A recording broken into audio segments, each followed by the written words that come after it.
মনে রাখবেন, সৃষ্টিকর্তা এমন একজন যার কাছে বারবার চাইলেই সৃষ্টিকর্তা খুশি হয়ে যায়।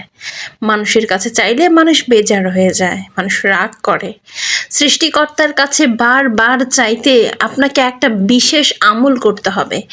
ছোট্ট কাজ, কিন্তু তার ফজিলত অনেক বেশি। যত বেশি পারেন ইস্তেগফার পাঠ করুন, অনেক বেশি ইস্তেগফার। শুধু এতটুকু শব্দ আস্তাগফিরুল্লাহ, আস্তাগফিরুল্লাহ, উচ্চারণটা গাইন হবে, গ হবে। বুঝতে পেরেছেন? ভুল করে ক বলা যাবে না, আস্তাগফিরুল্লাহ বলতে হবে।